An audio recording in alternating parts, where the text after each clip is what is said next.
কৃত্রিম বুদ্ধিমত্তা নিয়ে আন্তর্জাতিক মানের শীর্ষ সম্মেলন নাকি ভিড় আর অব্যবস্থার মেলা?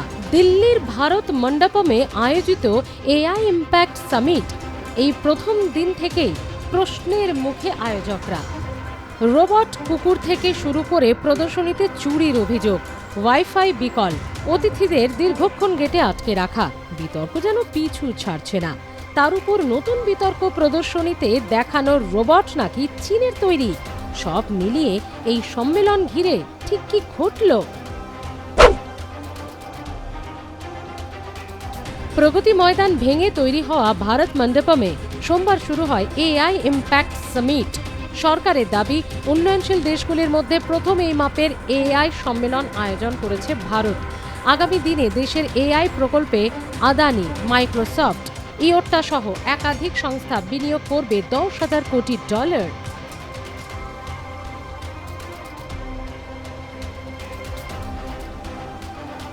প্রধানমন্ত্রী নরেন্দ্র মোদীর অনুষ্ঠান ঘিরে কঠোর নিরাপত্তা, শরীরী তল্লাশি, দীর্ঘ লাইন, গেটে ঘণ্টার পর ঘণ্টা অপেক্ষা। শুধু সাধারণ দর্শক নয়, তথ্য প্রযুক্তিবিদ, উদ্যোগপতি, এমনকি আন্তর্জাতিক অতিথিরাও আটকে ছিলেন এই লাইনে দীর্ঘক্ষণ। অভিযোগ উঠেছে, প্রদর্শনী স্থলে ওয়াইফাই কাজ করছিল না, খাবারের কাউন্টারে অনলাইনে পেমেন্টের ব্যবস্থা ছিল না, নগদ লেনদেনেই চলেছে কেনা বেচা। এক উদ্যোক্তার ভাষায়, এআই সামিটের চেয়ে বেশি মনে হচ্ছিল কোনো উৎসব, বিক্ষোভ বা বিয়ে বাড়ি একসঙ্গে চলছে। রোবট কুকুর বিতর্ক।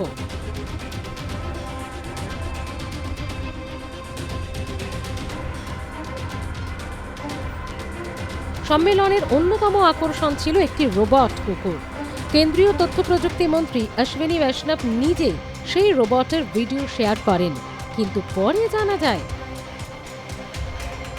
গ্রেটার নয়ডার গ্যালগোটিয়াস ইউনিভার্সিটি যে রোবট প্রদর্শন করছিল তা আসলে চীনের তৈরি। क्रिएटिव कंटेंट की दुनिया में एआई का बहुत अच्छा यूज होने लगा है और जिस तरह से अभी क्रिएटर्स दिखा रहे हैं, स्टार्टअप्स और क्रिएटर्स जिस तरह का टेक्नोलॉजी का यूज करते हुए दिखा रहे हैं स्टार्टअप्स, वो देखने लायक है। आप भी सब आके देखिए, टेक्नोलॉजी का यूज करके देश से एक नया प्लेटफॉर्म भी क्रिएट हो सकता है, ऐसी संभावनाएं भी बन रही हैं। आप विशेषकर कुकू का प्लेटफॉर्म जरूर देखना, उसमें बहुत बड़ा पोटेंशियल है। We can see the enthusiasm, it's palpable. We can see the interest of the global leaders, that's visible. We can see the investment opportunity that is today countable. It's going to be probably over the next 2 years, more than $200 billion worth investment is likely to come. We can see the commitment of VCs in our deep tech startups. That's clearly committed. We can see that interest in making AI accountable to the society, making sure that we can get the benefits of the new technology while we can contain the harms which might come from it. That consensus is also building up.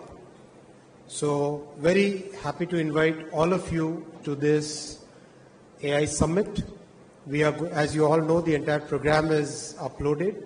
We are going to have lots of technical sessions here, lots of use case sessions here, lots of policy dialogues going on in parallel, and we'll have the summit where we will try to create a consensus among the global leaders about the good use, the proper use, the right use of AI, so that AI can be used for the benefit of the humanity while we can contain the harms which may come from improper use.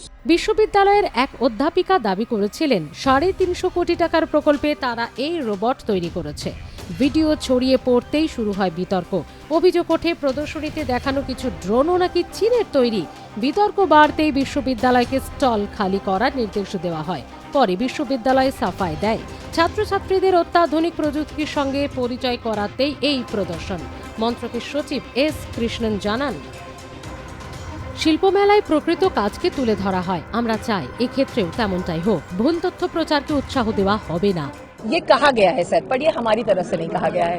ठीक है, हमने China के या किसी भी country के किसी भी तरह के प्रोडक्ट को अपना नहीं बताया। हमने बस ये बताया कि हम हमारे एकेडमिक इंस्टीट्यूशंस में क्या काम करते हैं, हम हमारा एआई इन्वेस्टमेंट्स कहाँ कहाँ और कैसे कैसे करते हैं, हमारे पास क्या सेंटर्स ऑफ एक्सीलेंस है, हम क्या प्रोक्योर करते हैं, हम बच्चों को किस तरह की टेक्नोलॉजी से इंट्रोड्यूस करवाते हैं, कैसी विसिनिटी में उनको लगते हैं, क्या एक्सपोजर देते हैं। वही कल कहा गया, शायद ठीक तरह से कहा नहीं गया, शायद ठीक तरह से समझा नहीं गया, जो आज मैं ठीक तरह से वापस उसको समझाना चाहती हूँ।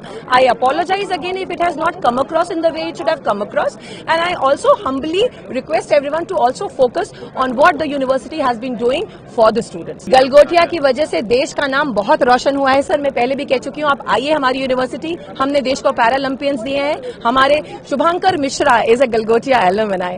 ठीक है, गलगोटिया ने देश को बहुत सारे अच्छे रिसोर्सेज दिए हैं, जगह जगह पर वो अपना योगदान दे रहे हैं, और गलगोटिया यूनिवर्सिटी एक बहुत रिस्पॉन्सिबल एकेडमिक इंस्टीट्यूशन है। It is a legacy sir. आप ऐसे यूनिवर्सिटी को जो टार्निश, उसकी इमेज को टार्निश करने के लिए जो शब्दों का प्रयोग करें, मेरी रिक्वेस्ट है कि थोड़े रिस्पॉन्सिबली हम अपने शब्दों का चयन करें, क्योंकि एक छोटी इररिस्पॉन्सिबल हरकत से बहुत internet has been taken to storm by all the wrong reasons. শুধু একটি বিশ্ববিদ্যালয় নয়, আরও কয়েকটি সংস্থাও রাতারাতি তাদের স্টল থেকে ডান্সিং রোবট সহ নানা পণ্য সরিয়ে নেয়। অন্যদিকে আরও গুরুতর অভিযোগ, প্রদর্শনী থেকে প্রযুক্তি পণ্য চুরি করা হচ্ছে।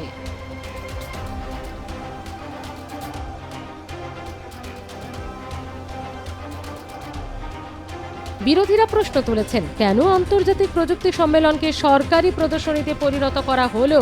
কেন বেঙ্গালুরুর মতো আইটি কেন্দ্র বাদ দিয়ে দিল্লিতে আয়োজন?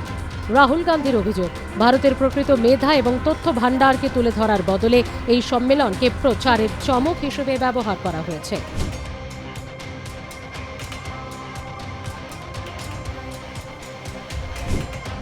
বড় প্রশ্ন, প্রযুক্তির সম্মেলনে কি প্রযুক্তিই মূল আলোচ্য হওয়া উচিত ছিল না? যেখানে কৃত্রিম বুদ্ধিমত্তা নিয়ে ভবিষ্যতের নীতি, গবেষণা, উদ্ভাবনের কথা বলার কথা, সেখানে কি বেশি গুরুত্ব পেল আয়োজনের বাহুল্য? বিশেষজ্ঞদের মতে আন্তর্জাতিক মানের সম্মেলনে অবকাঠামো এবং সংযোগ ব্যবস্থা ও সংগঠনের দক্ষতা সবকিছুই সমান গুরুত্বপূর্ণ। ভারত এখন এআই বিপ্লবের বড় দাবিদার। সরকার বলছে উন্নয়নশীল বিশ্বের নেতৃত্ব নিতে প্রস্তুত দেশ, কিন্তু আন্তর্জাতিক মঞ্চে বিশ্বাসযোগ্যতা তৈরি করতে গেলে প্রয়োজন নিখুঁত আয়োজন, স্বচ্ছতা, প্রকৃত উদ্ভাবনের স্বীকৃতি। এআই সামিটের প্রথম কয়েকদিন তাই প্রযুক্তির চেয়ে বেশি আলোচনায় সংগঠনগত ব্যর্থতা। প্রশ্ন থেকেই যাচ্ছে, এআই সামিট কি ভবিষ্যতের প্রযুক্তির মঞ্চ, নাকি ব্যবস্থাপনার পরীক্ষায় ধরা পড়া এক আয়োজন? ব্যুরো রিপোর্ট, আর প্লাস নিউজ।